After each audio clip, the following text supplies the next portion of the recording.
hands down when they start. You don't want to do much wrong with things. Okay. That's good. And broadcast at the end. Gotcha. Sweet. Okay.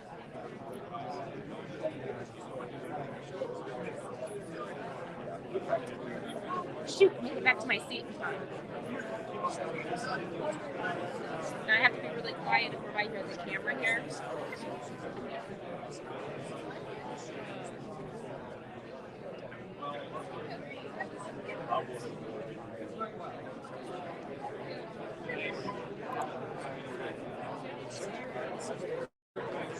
So you gave a talk already, and did you attend the talk? Nice sound check. You can tell it's working really good. And they got that right. Yeah, even without them, it's pretty good. Ladies and gentlemen, ladies and gentlemen, can I get your attention, please? Right, yeah. Ladies and gentlemen, can I get your attention, please? We're getting ready to start our after-lunch executive session. I hope everybody enjoyed the barbecue and the chicken. And now I'd like to turn the mic back over to our dean. And I have the pleasure of introducing our panelists, and I have a little story about how this came about. For some of you, I think some of you know, my spouse is actually working in Houston. So Houston is a frequent stop, and I have connected, and I managed to connect with Brett Cope, who is the president and CEO of Powell Industries. And then Jon as well, and that came about. Jon actually served on a robotics task force too.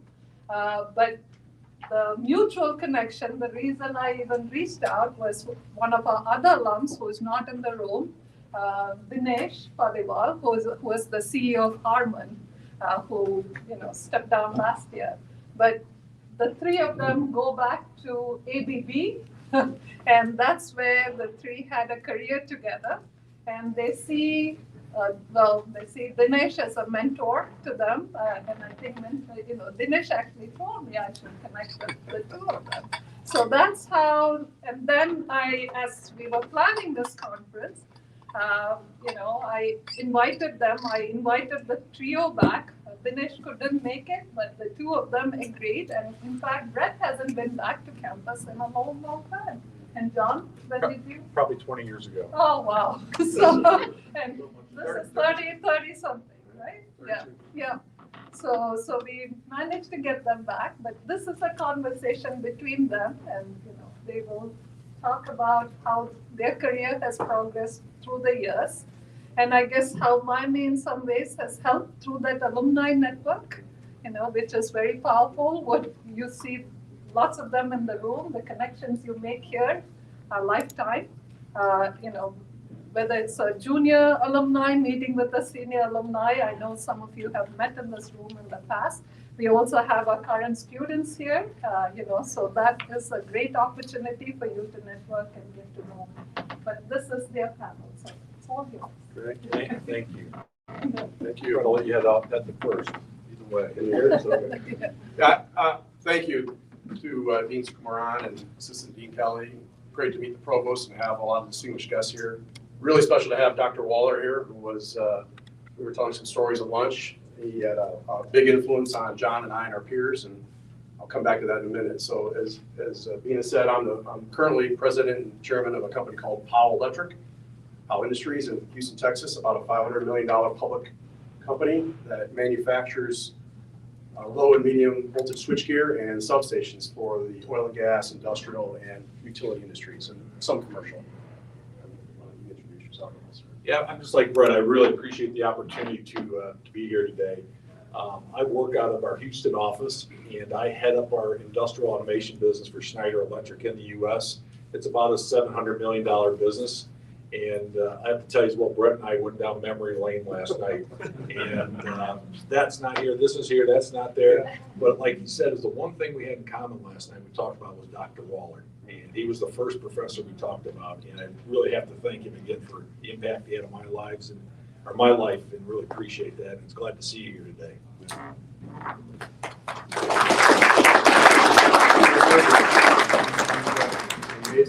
a great mentor to us. So I think as the dean said, I think that the theme is going to be how much the Miami connection really influenced, especially our early careers. John and I, I'll tell a story about my first impressions of John when I first met him, because I didn't know him before. We actually grew up not too far from each other in Ohio. But then through our careers, how did the Miami connection come into play, and how does it still play? For me, very strong, actually, even though I haven't been here in 32 years. I have used the network, and that was we had a chat with some of the pulp and paper kids last night at the expo, and that was one of the questions they asked. They said, well, what advice would, my first question was, how many are graduating in your class? We had 9, they had 17, I think. They knew the number, so that right away told me some things don't change. I focused on that. But one of the things I do tell young folks when I do get the question, never, ever underestimate your network.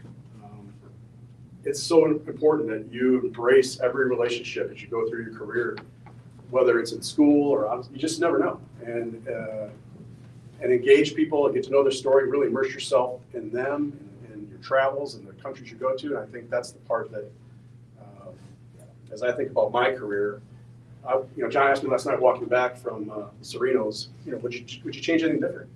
I wouldn't. I mean, it's been a great, certainly as you go through life, you have ups and downs, but it was a fantastic journey. I'm not done. At Miami, I started off in chemical. I wanted to teach chemistry, and I went back one day, my high school teacher, Mr. Tatson, said, don't do that. Go into something you can apply. So I went and found this pulp and paper degree at Miami. I didn't know anything about it. I jumped into it late freshman year, and so I had to catch up on the hours, and then immersed myself into the intern co-op program. Did 3. First one was Georgia Pacific in Big Island, Virginia, where I actually worked at the paper mill.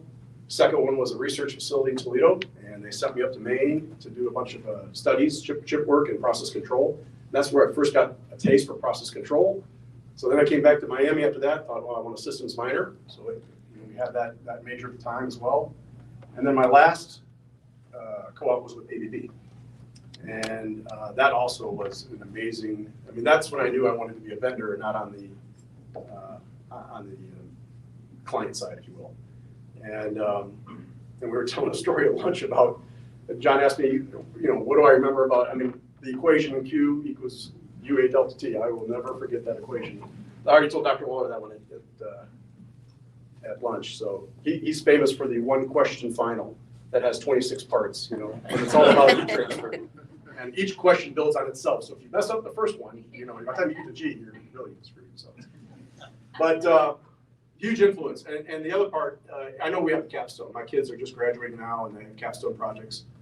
We didn't have capstone back in 1989, 1990. But one other point I'd make about Dr. Waller, I can't remember how many hours we had to graduate, but there were a few of us that were short, 3-4 hours. And so Dr. Waller, we created projects. And so my project was a process control tank. I don't know if you remember. You had got a model in of 2 tanks, and I had to go build a process control simulation. And a lot of the voltages weren't right, and so then we're going back into the physics books and and applying engineering know-how to that project. So capstone light maybe at the time, and I spent the semester under his direction working on this project. So it was a great experience, and that's how I launched into ABB. Early years at ABB. I got to tell a story about when I met John. So PChem, 400 level class, first class I had in Benton, in fact. You go through your multi-dimensional calculus, your Laplace transforms, your digital, and you get into PChem at 470 level class. And it was huge, a lot of people. And this guy comes in late every day and leaves early every class. I'm like, who is this guy? It's John. He must be the smartest guy in the Carnot engine. It took me a lot of time to get my mind around the Carnot engine and never losing heat. And he's in and out of the class, gets an A, and I'm like, I'm working so hard. So that was my first experience with John. At ABB, when we joined, we both went into what they call the system engineering program. I wanted to be the world's greatest engineer. That was my drive.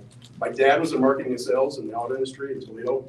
I thought I would never go to the dark side. And 3 years into ABB, running around the country, putting in systems, being the installation guy. Suzanne was telling the story in her experience. I did the operator training with the mill folks. But as soon as you meet the marketing guys, it pulled me over like a black hole. And that's where I went into sales in '93. Took on a territory in Pennsylvania, and part of Ohio and West Virginia. And there's a point in my career where John and I, we started in different paths and then came together. I'm going to stop there. By the way, my first boss, Jeff Tremaine, who is part of the story that we're going to tell together, Miami. My first boss at ABB, Phil Fry, Miami. And as you already noted, Dinesh Paliwal, he did his grad work here in pulp and paper, undergrad in India. And the first guy I meet, literally, in sales support coming into ABB in Columbus is Donna Wessendorf and Sonia Shredel from Notre Dame and Dinesh. And Dinesh comes right up and he's really high energy, engages you. And you'll hear Dinesh's name from me, for sure, and John, throughout today's discussion. I'm still very engaged with Dinesh, and he's been and remains one of my top mentors. An amazing individual who just gives of himself. And anytime I call, either a LinkedIn message, you got to be ready what you ask for Dinesh, because he really engages you. So you'll hear more about that connection as we go. You know, I can't repeat essentially if I talked about my first 5 or 6 years with ABB, it's just a repeat almost of what Brett just said. And, I was in the delivery side just for a short period of time. And then I went into sales and I went down into Arkansas and spent 4 years there as an account manager, selling on the pulp and paper mills. I got to learn the Southern culture. I found out it's not like Toledo, Ohio, so that was very interesting, but had a great time. And at the end of that 4 years, I was tired. I was ready to do something different. And so what ABB did was they brought me back to Columbus, Ohio, and I was a strategic account manager. I mean, I covered the big customers at the corporate level, developed the relationships, made sure they're aware of our technology, worked on terms and conditions, any bumps we had. And so that's where Brett and I came together and worked together. And I have to tell you, this was a huge project. It's called Legendary Project. And Brett was the leader. I got to work with him. And I had to tell you, I'd love to tell the story about it, but it was his pursuit. And out of respect for the fact he owned the pursuit, I'm going to turn it over to you, Brett. Yeah, well, this is a team effort. I'm going to tell a story, ask John to jump in. And by the way, if there's questions along the way here, what did you think of that? Please ask. Don't wait to the end. This project, actually, so Jeff Tremaine, Miami, me, Miami, John, Miami, we were up against our competitors who were from Miami. So some of you might know one of the names, Rick Corrali. His son went here, played hockey, he now plays for the Boston Bruins. So it's kind of like the Bo and the Woody thing. In the early years of competing in the marketplace, you are fierce competitors. And this was the time, I don't think at the time we were selling in the mid-90s, it maybe was bad as the 80s and 70s where you were canceling hotel, you're canceling appointments, you're doing things to really do whatever you can to win. It's brutal competition. But it's close. You're talking about we're canceling the competition's hotels. Yes, yeah, That's what make sure they missed a meeting. So anyway, this was the West Vaco plant in Luke, Maryland. If anybody knows the plant, it's physically, I don't know if it's all running, but at the time, they had the lower mill and the upper mill, and it was physically separated by railroad tracks. And ABB was installed in the lower mill. And our competition, Measurex, which was owned by Honeywell eventually, was all in the upper mill. And it was galvanized. One side ABB, one side Measurex. And anytime you would try to get into the upper mill with an ABB badge, the 3 red letters, like, we're good. You guys stay on your side. We got our guys.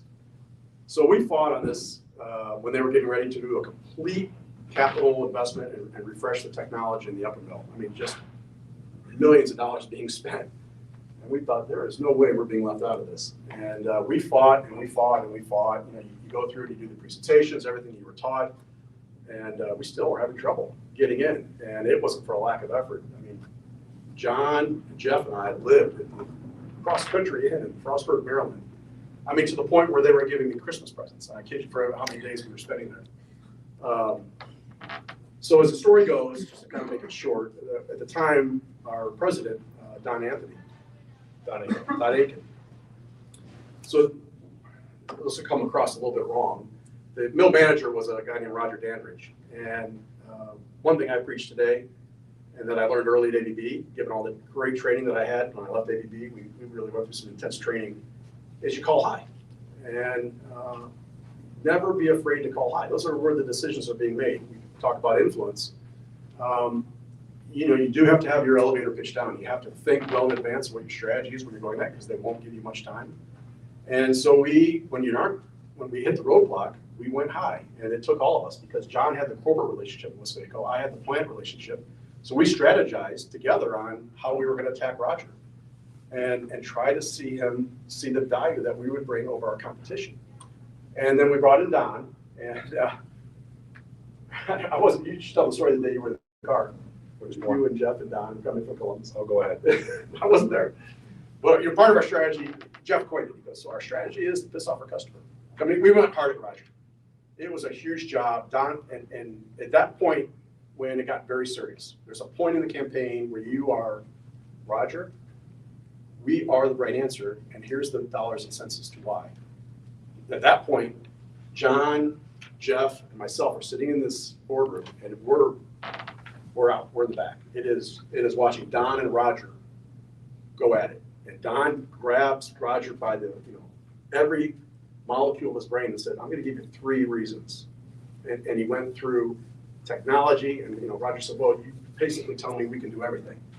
And Don's emotion came out. He said, "No, I told you we couldn't do this, this, and this, and that was the pivot. That was the pivot. That at that point we turned Roger, and then over the next couple of weeks and months, that influence then went through the entire plant. So then our energy with all the other managers who were deflecting us for years, and in the end we won the entire job.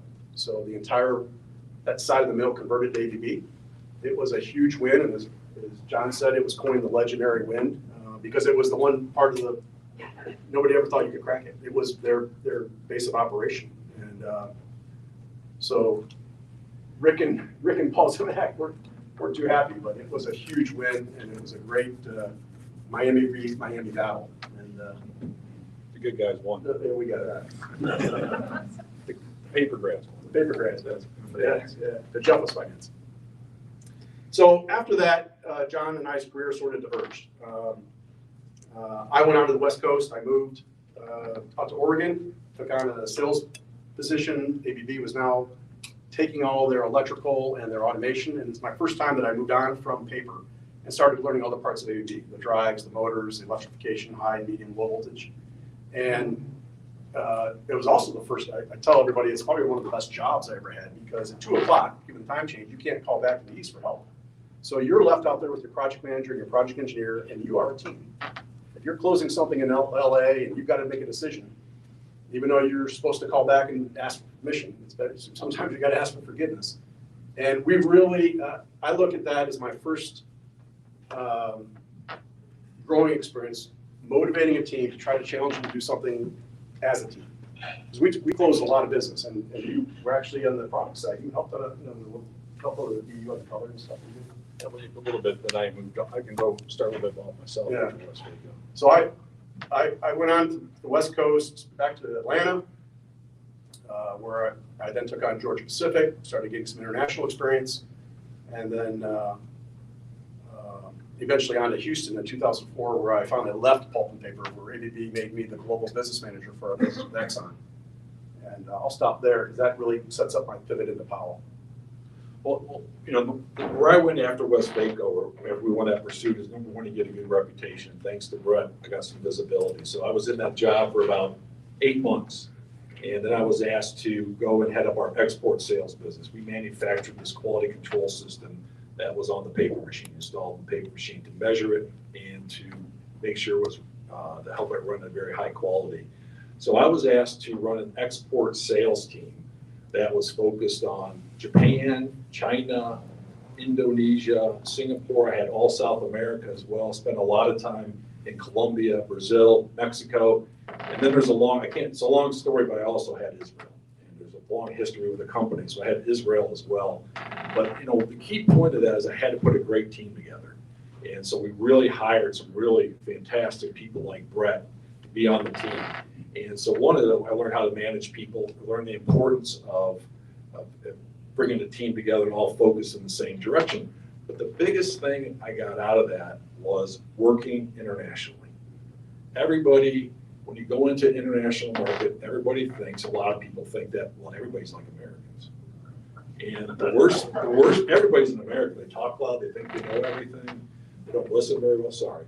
But that's what the perception was. So what you have to do is when you go to Japan, you have to behave differently than you do when you go to Korea or when you go to China. So that was a great opportunity to learn all the different cultures. And I'm saying, and spend a lot of time over there. So one, it was great culturally. The other thing is that the market wasn't doing very well. We were getting beat by our competitors. And so we did some very creative things, especially around in Japan, where we had about 5% market share.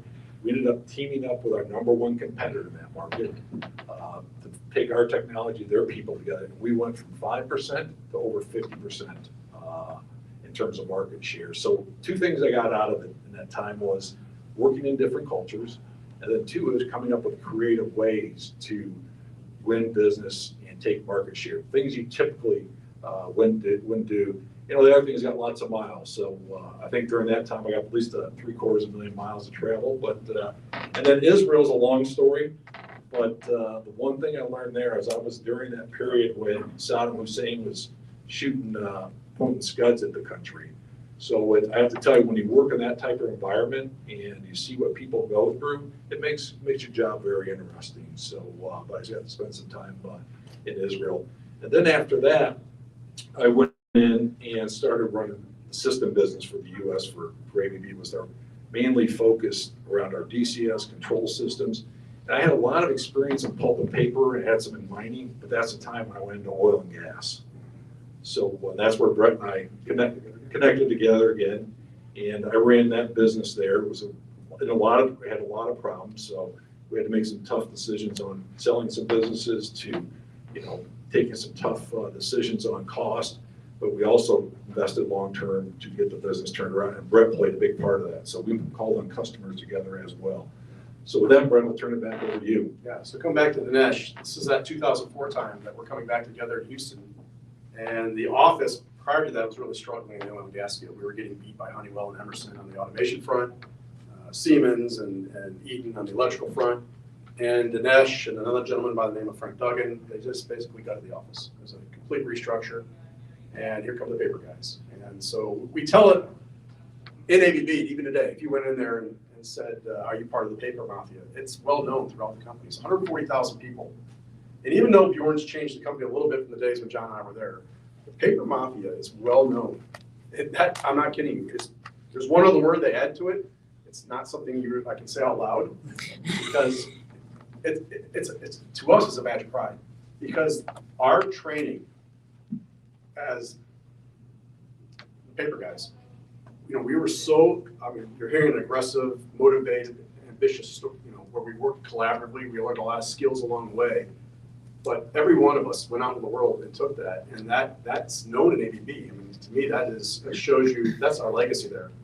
And so I love it when I hear about people talking about, oh, you're another one, FPG, paper guy. So, Well, I think where you have to clarify, mafia was not, we weren't a mafia, but we were a team. we were a team. But we were known, they called it the mafia. So when they restructured Houston, we got invited to the party. And so that's my pivot. When I was in Atlanta at Georgia Pacific, another one of our mentors that had put in play by Dinesh was Roger Bailey. Roger called me up and said, hey, we're doing this. We're going to create 30 accounts. We're going to pull people out of the organization, and you're going to have autonomy to some degree to go drive all of our products, solutions, and services into this client. I said, okay, sounds interesting. Who are you thinking? He said, ExxonMobil. I know nothing about oil and gas, because it doesn't matter. So 4 months later, I'm moving Amy and the kids, and we're going to Exxon, and I walked right into $1 billion problem. We had owned a company called Lummus, big engineering firm, and they had just done Sakhalin. This has been in the news lately, Sakhalin 1, Sakhalin 2. Exxon's pulling out of Sakhalin given the Ukraine conflict, but the engineering firm Lummus was in a huge recovery tax battle for the money they had set up in Russia. So I called Steve Turney. He was the president of ExxonMobil Nefgas, super nice guy. And that was my first experience with Exxon. He's like, Brett, it's great to hear from you. Are you going to come up here and work the negotiations? I said, Steve, not a chance. I said, because you will eat my lunch. I didn't have any background. I said, but I'll make sure the right people from ABB are there, and we'll get it resolved. And that sort of set the tone for the next, to the end of 2010. So call it 7 years. And that's where I got my miles. So, and sacrificed a little family side and did my probably million miles, because most of Exxon's investment at the time were in Asia Pac, China, Papua New Guinea, Indonesia, Australia, Qatar. I spent a lot of time in Qatar on the Qatar Gas 4 and 5 jobs. And in order to be immersed in the job and to do the job that I had signed up for with ABB, plus the draw of the client, the immersion in their culture, I learned a lot about me, myself, and execution working with Exxon that I think has made me better now at Powell. So when I got to 2010, after what was a really great run as the ExxonMobil global guy, by the way, we started at 50 million, and when I left, we were 300 million in business for the company, which still I think maintains today. It's a huge account for ABB. Of course, I took some of that with me, and it was either time to be an expat for me in 2010 and go to Zurich, or in my case, I was going to go to Dubai and work for Frank Duggan. Dinesh at this point had already left; he had gone on to Harman. So just before Amy and I were going to go and get a flag over in Dubai, this company Powell out of Houston, born and raised there, they were looking for somebody to come in and pull the company together and do what I had just done at Exxon. Try to take all of their spend, maximize their share of wallet with customers, and really up the brand image. And it just felt right. So when I went and met the CEO and the CFO, and in 30 days I took the job. It still is sort of a good old boy company. It has a strong family culture, long tenured folks, projects, manufacturing, just everything I had done in my career at ABB. It just felt like the right thing to do. So I went over and stop there for you, Schneider. Yeah, I have a little bit more history in ABB a little I'll bit. tell you the final part of Powell. But I was in ABB, like I said, in this U.S. systems job, I was really going in and turning around businesses that were losing millions a month. So it was totally outside of my comfort zone. I've been a salesperson my whole life, growth guy, and then as Brett talked about this business that was losing millions of dollars. I spent 6 years in there getting that turned around. And you have to do some tough things with cost. You have to sell some businesses. But the other thing is we brought great people in. And we turned the strategy around to go after companies like Exxon. And I can tell you it was extremely successful because we had a great team. Then at the end of that, I was getting bored. I was going, I need to do something different. And so our gentleman that was our executive vice president of the industrial business goes, hey, we want to go to Australia? I go, oh, I don't know, let me think about it. So I go home that night and ask my wife, you want to go to Australia? And it took her about a second, but sure. So the following week, we were on a plane. It was a Friday. I remember we left on a Friday, hopped on a plane, went down to go interview, meet the people. We came back, I think it was by Tuesday. No, it was probably by Wednesday time change. Thursday we got back, signed the agreement, and about 3 weeks later, my family was sitting in Australia. And I have to tell you, it was a great experience. People go, well, how can that really be any different than the U.S.? I mean, the culture's about the same, isn't it? We all speak the same language. And I can tell you, the Australian culture is much different than the U.S. It's more forgiving. They have a work ethic where they come in at 8, they leave at 4, but they work hard. And the labor laws are different, so it was a great experience working in that environment. Well, 6 months into it, I get this gentleman says, hey, you want to go to Australia? Calls me and comes back and says, hey, you want to come back to the U.S. and run the whole North American business? It's about 3,000 people. So, okay, I go to my wife. That night, I go, I know we've only been here 6 months. I said, do you have an interest to go back to the U.S.? And she goes, well, that's the right thing. But I had a 13-year-old daughter at the time. We had her in the conversation. She goes, Dad, nope. I said, Libya, we have to go as a family. She goes, nope. She goes, you can board me here in Australia, because in Australia, a lot of the kids from the outback come into the city and they're boarded. She goes, Dad, she goes, I want to stay here. So I got bugged about being boarded for a month, okay? And I said, you're not. I said, you'd be 9,000 miles away. She kept telling me why it was all the right reasons, low risk. So, so anyways, I had to stay another 6 months to finish up some things. We go back to the U.S., and what happened was she was 13. In Australia, they're a half a year ahead in terms of school, okay? So she went there, spent a half a year, and was a freshman. And then we came to the U.S., and she had to go back and become a freshman again. So all I was told for 3 years was, you kept me in ninth grade for a year and a half. And she goes, I didn't want to come back here to begin with. You could have aborted me and solved that problem. But I would say probably, I don't know, maybe when she turned 21, 22, she forgot, doesn't remind me of that as often, but I can tell you it was a great cultural experience. My daughter to this day talks about it because she went to an all-girls school, 2,000 girls, wore the same outfit. She was the special child in terms of, hey, come to the office and say these words. We want to hear you say a word because of your accent. So she really enjoyed it. And then after that, I went back to North America and ran the North American business. It was a great business. I mean, it was very good, and I was handed a gift. I mean, and guess what? A lot of the people on my team were pulp and paper guys. So a lot of us, a few of us had all came from Miami. We're all working together again, and a lot of us we're in oil and gas now. And I'll maybe stop there because I have to go talk about Harmon and Dinesh. I'll do that next.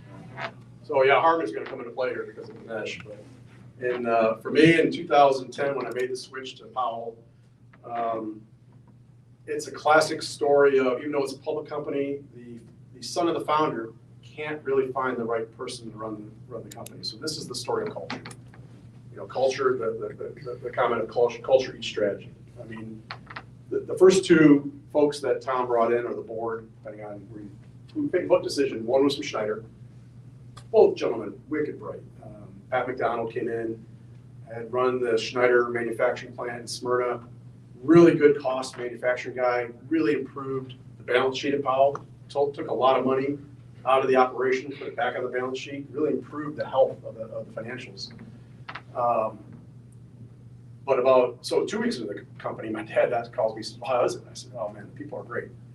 I said, but the CEO and the chairman don't get along. I mean, they were already picking at each other. 9 months later, Powell's gone. And it just, looking back, it's culture. So Tom comes back, so Tom Powell, who just stepped back from the board 100%, he's no longer involved in the company, came back for a year, which was good for me in terms of working directly for Tom to really get a sense of the history and pride that he and his dad built into the company. And a year later, they brought in Mike Lucas. Again, great. I still talk to Mike. 3 years, came in from Emerson. Super strong on the cost. So if you pull up stories on Emerson and how they attack costs and supply chain management, Mike came in running that book. So I got that education with Mike and how he improved that part of Powell. But kind of like Pat, he started kind of trampling on the culture. He wasn't selling his vision. Where do I want to take the company? Why? What's the reason? Why do you want to follow me? Leadership. So 3 years later, I asked Mike to leave. So now the company's had 2 runs at how are they going to try to find to run the company? Well, during this time, guess who's calling Brett? A guy named Dinesh, who's at Harmon. He had called me 3 times to try to come to work for him. First 2 times I flew up to New York during this turmoil. Like, I love the company, but the turmoil does get exhausting. And so the first time I walked into Dinesh's office, I said, I am really nervous about being here. And he goes, why? I said, because it's impossible to tell you no. I mean, his energy, and he's just infectious, and he's the leader, he's the vision. So he wanted me to come do a role at Harmon up in Michigan at the time. I said, nah, I don't want to do that. It was almost the same role I had done for ExxonMobil at ABB. I said, I've done that. It just wouldn't get me up every night. The next one was, okay, I want you to go down to this, this was cooler. They had the rock concert business, where they would go and put the speakers and work with the rock stars and do the big shows. So I went down to Dallas and met these guys. I was kind of into that one, but there was a culture problem in the Harmon side, so that didn't work out, which eventually Dinesh worked out. So the third time he calls, it was Friday afternoon, 2 o'clock, and he doesn't even say hello. Dinesh goes, third time's a charm. And I start sweating. I'm like, here it comes. And he makes a pitch to me, and I said, I'll do it. It was exactly what has solved all my challenges personally. I knew Amy would follow because we were going to move back closer to family up in the north. And I said, I'll do it. I'll come. He said, you have to move to Auburn or Germany. I don't care. You just pick, but you need to do this job. It was to manage the $4 billion sales front end of the connected car business. 2 months later, at Christmas, this is when Tom was, again, making waves at the board, and they asked Mike to leave, and they called me in. They said, hey, look, we're going to make a jump here, and we want you to be the chief operating officer of the company for the next year. No guarantee that it goes on to be the CEO. And so there's a whole bunch of discussions over Christmas. So eventually I had to call Dinesh back, and I'll never forget the day. I'm out in front of the house in Texas, and I'm pacing, right? Because I'm very nervous about calling Dinesh. And the phone rings. Right then, I know he's not in the States. You get the funny ring. Turns out he's in the Caribbean with his family. He goes, hey, can I call you back? We're on a ship doing some diving or something. I'm like, sure. So he calls me back 2 hours later, and I start with saying, hey, you know me. I've spent my entire career shaking hands and honoring that handshake. I said, this might be the first time, and hopefully the only time in my life I have to give one back. And I told him what had occurred over the last 10 days. This is to show you what a great mentor Dinesh is. And not even losing a beat, he said, you're doing absolutely the right thing. I would do this too. You have to do this. And then he went into coaching me. So everything I've told you about, that you've told me about the Powell family, the Powell company, it sounds like a great culture. But let me tell you what I do with Sidney Harmon. And he started going right into coaching. You need to talk to Tom about the board. You need to do this. You need to get a hold of this. And by the way, over the years, I've executed every one of his comments. So it couldn't have been a better conversation. And it only strengthened, my relationship with Dinesh. And the years that followed, I call him probably twice a year. I just added a board member from Harmon, John Stacy, who he had taken from InBev. He's now on my board. I mean, the talents that the folks at Dinesh knows, and that's the support he continues to give me today. So it's been an incredible journey. I'm humbled to have the CEO leadership position, which obviously did come after that CEO role. Arguably, probably Tom's pick. My curve is as steep as it could be every day. It's a complete learning experience every day at the company, but I couldn't be more satisfied. And I spend, in 2 words, besides just the culture, is strategy and people. And that is kind of how I sum up what my mission is as the CEO. I mean, yeah, there's the whole part of the operation, manufacturing, things that you have to worry about running the company. But the biggest thing I try to pull myself into every day is strategy and people. And the people part probably amplified by 10, especially today's environment with all the challenge. I mean, it's always a war for talent, but right now it's even tougher. So it's been a great journey, and the Miami piece has really played a strong role in it. Dinesh, of course, being a big part of that. My friendship with John, my friendship with Jeff Tremaine, my original sales manager is now retired. I mean, we're all very tight. So I have to talk about Harmon too. yeah. So you're gonna think Brett and I are just, same house and you're gonna think it's 2 people living the same life at this point. I just met him last night at pizza. At pizza, yes. But anyways, I was at ABB and I was the president running North America. I get a call from Dinesh. Hey, come to New York and see me. And I go, oh. Because like Brett, we're gonna get up there and you can't say no. So the job that Brett didn't take and stayed, he ended up offering it to me. And I ended up running the global accounts at Harmon. And I have to tell you, it was way outside my comfort zone. Went and worked from oil and gas, pulp and paper to the automotive industry. Because what they produce is infotainment systems, that thing in the middle of your car with the screen, that's infotainment. High-end audio systems for cars, also high-end audio, for personal use. So it was a real big change. And I thought I had traveled a lot in my career prior to that, but there was a lot of business going on in Europe, in Germany, in Sweden, in the UK, in Italy, and stuff going on in Japan on the side. And so every other week I was in Europe in a different country, or I was on my way to Japan. So sometimes I had to go to Europe. I just would stop by to see my wife real quick. I'll be on a Saturday, stop by, see her, get my clothes, get a new bag. Sunday night I was gone again. So I don't know how many miles I put on, but I have to tell you is that one is it was a great experience in learning the culture. It was a great experience learning the automotive industry as well. But then Dinesh asked me to do something on top of that was, hey, besides you doing this other job where you're flying all around the world, he goes, I want you to look at doing the R&D and engineering for the Americas. So we were developing these infotainment systems for GM, for Fiat. I have to tell you, I knew nothing about it. I knew that. I have to tell you, it's the first time in my career where I made a move and I didn't go well for me. And that's one I learned is that if you change industries and you go into a job you know nothing about, it's probably not a good idea to take it. But again, Dinesh asked me and I couldn't say no. So I stay in contact with Dinesh as well. Great mentor. I mean, I think one is on the board of trustees here, if I remember correctly. Also involved in the business school. And I can tell you he'll do a lot of great things for this department. And then finally, I probably shouldn't say this, but I was going to retire. Brett knows this. So I had a place on the beach in Destin, Florida. My wife and I said, after all this flying, being sick, and I'm tired and wore out. Because when you flip time zones all the time, and you're on a plane all the time, I don't care who you are, you're not Superman. Your body gets to a point. So I said, I'm going to go to the beach.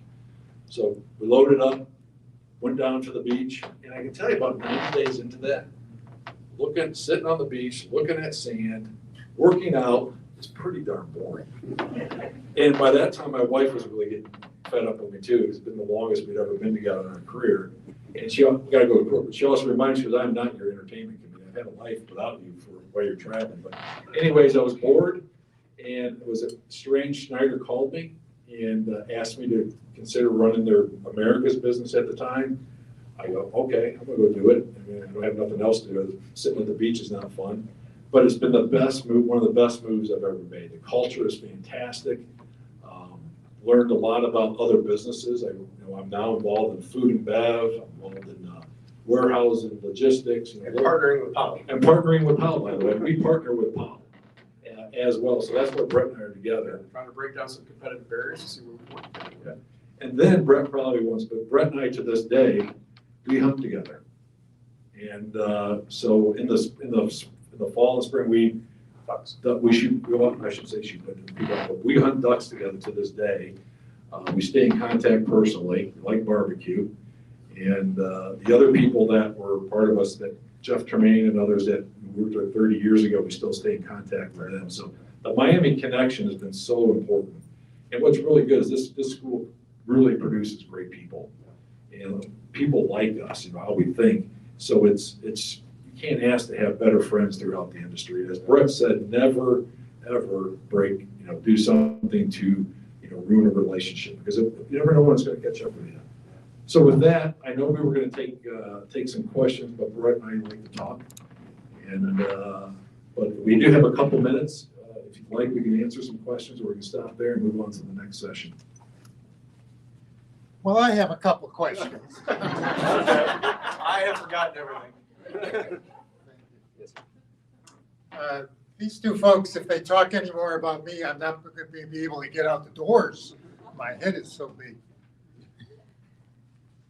They have had and are having a very successful career.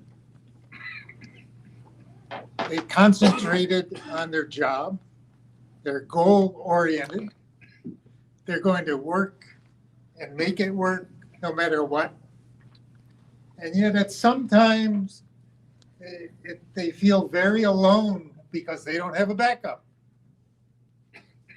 If it doesn't work, it's me. The first time that happens for students, that's real important. You learn a lot about yourself because there's no one to back you up. You made the decision and it falls on your shoulders.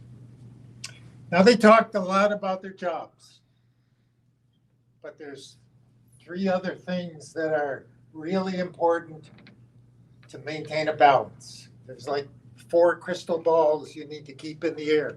One is your job, the other is your family, the other is your health care, and the other is your religion. How do you maintain that juggling act is real important for your life and getting through with your job and talking to your wife. Oh, by the way, I'm only going to stay for a couple hours and I need to go to Japan. What are you, nuts?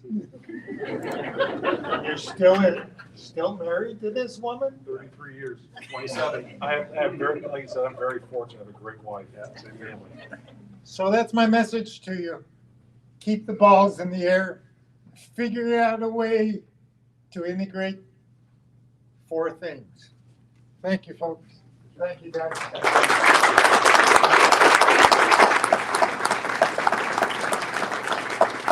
I know we've run past time. What would you like us to do? Get off the stage? I'm gonna steal these mics. Okay, we're done. Thank you. Thank you. Appreciate the opportunity. Thanks. Thank you, guys.